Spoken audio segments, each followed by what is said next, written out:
In a typical lecture hall, you'll watch a lecture and then you'll go home and you'll apply it to standard homework. And it's typically not a group work, it's typically by yourself. In studio, it's very different and it's more of a collaborative space. So you're learning from the lectures and then you're coming to studio and you work about 1 to 2 hours with your professors and you're figuring out how to apply what you learned and making it into a project.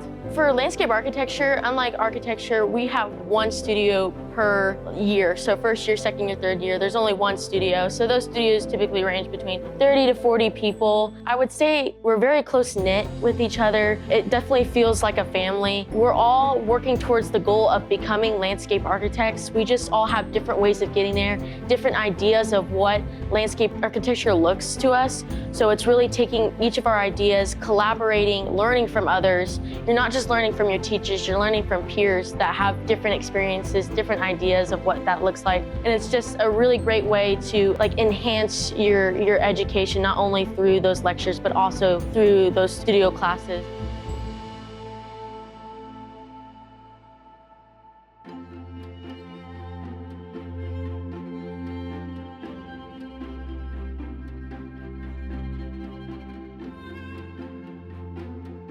When you come in, your first day of classes, it's pretty bare and blank in here. The walls are all white, and you kind of feel like, oh, I don't feel the inspiration or the creativity, but it really is the people that bring that creativity to this space. So as we're working on our projects, we're putting them up on the walls, we're learning from each other, and that really sparks inspiration for each of us. We're learning from those projects. So I guess this space is very empty, but it's really the people that bring it together and provide that inspiration for each other. But I guess in terms of how it's very collaborative, we have all our first to fourth years are all in the same studio. You're not only collaborating with your cohort, but you're also collaborating with other years who have more experience, who have already gone through those projects that you're going through, and those really help you succeed in your course.